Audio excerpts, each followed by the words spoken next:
ലേവ്യർ 6-ാം അധ്യായം.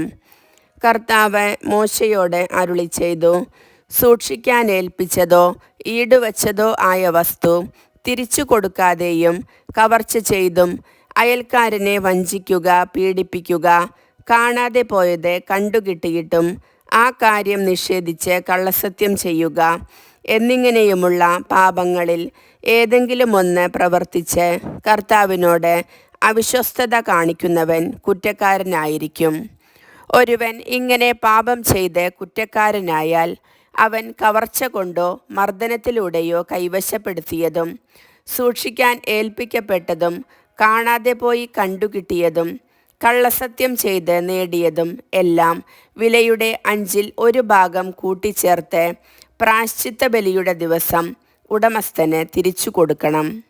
കൂടാതെ പ്രായശ്ചിത്ത ബലിക്കുള്ള ചെലവനുസരിച്ച് നീ നിശ്ചയിക്കുന്ന വില വരുന്ന ഊനമറ്റ ഒരു മുട്ടാടിനെ ആട്ടിൻപറ്റത്തിൽ നിന്ന് കർത്താവിന് പ്രായശ്ചിത്ത ബലിയായി പുരോഹിതൻ്റെ അടുക്കൽ കൊണ്ടുവരണം.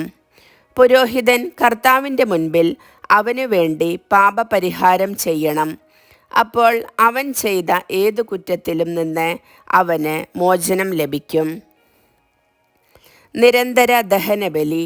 കർത്താവ് മോശയോട് അരുളിച്ചെയ്തു, അഹറോനോടും അവൻ്റെ പുത്രന്മാരോടും ഇപ്രകാരം കൽപ്പിക്കുക. ദഹനബലിക്കുള്ള നിയമം ഇതാണ്. ബലിവസ്തു ബലിപീഠത്തിന്മേലുള്ള അഗ്നികുണ്ഡത്തിൽ രാത്രി മുഴുവൻ പ്രഭാതം വരെ വച്ചിരിക്കണം. ബലിപീഠത്തിലെ അഗ്നി തുടരെ കത്തിക്കൊണ്ടിരിക്കുകയും വേണം. പുരോഹിതൻ ചണം കൊണ്ടുള്ള വസ്ത്രവും കാൽച്ചട്ടയും ധരിക്കണം. കാഴ്ചവസ്തു അഗ്നിയിൽ ദഹിപ്പിച്ചുണ്ടായ ചാരം ബലിപീഠത്തിൽ നിന്ന് ശേഖരിച്ച് അതിൻ്റെ ഒരു വശത്തിടണം.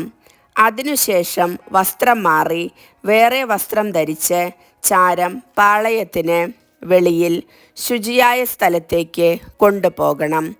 ബലിപീഠത്തിലെ അഗ്നി കത്തിക്കൊണ്ടിരിക്കണം, അത് കെട്ടുപോകരുത്. ദിവസവും രാവിലെ പുരോഹിതൻ അതിൽ വിറക് അടുക്കുകയും അതിന്മേൽ ദഹനബലി വസ്തു ക്രമത്തിൽ നിരത്തുകയും സമാധാന ബലിക്കായുള്ള മേധസ്സ് ദഹിപ്പിക്കുകയും വേണം. ബലിപീഠത്തിലെ അഗ്നി നിരന്തരം കത്തിക്കൊണ്ടിരിക്കണം, അത് കെട്ടുപോകരുത്. ധാന്യബലി. ധാന്യബലിയുടെ നിയമം ഇതാണ്. അത് അഹറോൻ്റെ പുത്രന്മാർ കർത്താവിൻ്റെ സന്നിധിയിൽ ബലിപീഠത്തിന് മുൻപിൽ അർപ്പിക്കണം. പുരോഹിതൻ ധാന്യബലിക്കുള്ള നേരിയ മാവിൽ നിന്ന് 1 കൈമാവും അതിനുള്ള എണ്ണയും കുന്തുരുക്കം മുഴുവനും എടുത്ത് സ്മരണാംശമായി ബലിപീഠത്തിൽ വച്ച് കർത്താവിന് പ്രീതികരമായ സൗരഭ്യമായി അർപ്പിക്കണം.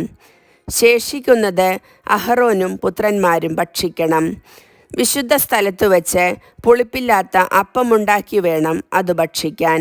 സമാഗമ കൂടാരത്തിൻ്റെ അങ്കണത്തിൽ വച്ച് അവർ അത് ഭക്ഷിക്കണം. അത് പുളിപ്പ് ചേർത്ത് ചുടരുത്. എൻ്റെ ദഹനബലികളിൽ നിന്ന് അവരുടെ ഓഹരിയായി ഞാനത് കൊടുത്തിരിക്കുന്നു. പാപപരിഹാര ബലി പോലെയും പ്രായശ്ചിത്ത ബലി പോലെയും അത് ഏറ്റവും വിശുദ്ധമാണ്. അഹറോൻ്റെ പുത്രന്മാർക്കെല്ലാവർക്കും കർത്താവിൻ്റെ ദഹനബലിയിൽ നിന്ന് ഭക്ഷിക്കാം. തലമുറ തോറും എന്നും നിലനിൽക്കേണ്ട നിയമമാണിത്. അവയെ സ്പർശിക്കുന്നവരെല്ലാം വിശുദ്ധരായി തീരും. കർത്താവ് മോശയോട് അരുളിച്ചെയ്തു, അഹറോനും അവൻ്റെ പുത്രന്മാരും അഭിഷേക ദിവസം കർത്താവിന് സമർപ്പിക്കേണ്ട ബലി ഇതാണ്.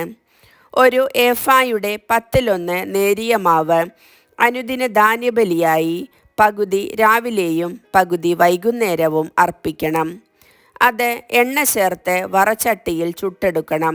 അത് നന്നായി കുഴച്ച് ചുട്ട് കഷ്ണങ്ങളാക്കി ധാന്യബലി പോലെ കർത്താവിന് പ്രീതികരമായ സൗരഭ്യമായി അർപ്പിക്കണം. അഹറോൻ്റെ പുത്രന്മാരിൽ അവൻ്റെ പിന്തുടർച്ചവകാശിയായി അഭിഷിക്തനായ പുരോഹിതൻ എന്നേക്കുമുള്ള നിയമപ്രകാരം അത് കർത്താവിന് സമർപ്പിക്കണം. അത് മുഴുവനും ദഹിപ്പിക്കണം. പുരോഹിതൻ്റെ ഓരോ ധാന്യബലിയും പൂർണ്ണമായി ദഹിപ്പിക്കണം, അത് ഭക്ഷിക്കാൻ പാടില്ല. പാപപരിഹാര ബലി. കർത്താവ് മോശയോട് അരുളിച്ചെയ്തു, അഹറോനോടും പുത്രന്മാരോടും പറയുക, പാപപരിഹാര ബലിയുടെ നിയമം ഇതാണ്. പാപപരിഹാര ബലിക്കുള്ള മൃഗത്തെ കർത്താവിൻ്റെ സന്നിധിയിൽ ദഹനബലി മൃഗത്തെ കൊല്ലുന്ന സ്ഥലത്തു വച്ചു തന്നെ കൊല്ലണം. അത് അതിവിശുദ്ധമാണ്. പാപപരിഹാര ബലി അർപ്പിക്കുന്ന പുരോഹിതൻ അത് ഭക്ഷിക്കണം. സമാഗമ കൂടാരത്തിൻ്റെ അങ്കണത്തിൽ വിശുദ്ധ സ്ഥലത്തു വച്ചു വേണം ഭക്ഷിക്കുവാൻ. അതിൻ്റെ മാംസത്തിൽ തൊടുന്നവരെല്ലാം വിശുദ്ധരായി തീരും. അതിൻ്റെ രക്തം വസ്ത്രത്തിൽ തെറിച്ചു വീണാൽ ആ വസ്ത്രം വിശുദ്ധ സ്ഥലത്തു വെച്ച് കഴുകണം. അത് പാകം ചെയ്ത മൺപാത്രം ഉടച്ചു കളയണം. ഓട്ടുപാത്രത്തിലാണ് പാകം ചെയ്തതെങ്കിൽ അത് നന്നായി തേച്ചു കഴുകണം. പുരോഹിത വംശത്തിൽപ്പെട്ട എല്ലാ പുരുഷന്മാർക്കും അത് ഭക്ഷിക്കാം. അത് അതിവിശുദ്ധമാണ്. എന്നാൽ വിശുദ്ധ സ്ഥലത്തു വച്ച് പാപപരിഹാര കർമ്മം നടത്താൻ ബലിമൃഗത്തിൻ്റെ രക്തം സമാഗമ കൂടാരത്തിലേക്ക് കൊണ്ടുവന്നിട്ടുണ്ടെങ്കിൽ ആ ബലിമൃഗത്തെ ഭക്ഷിക്കരുത്.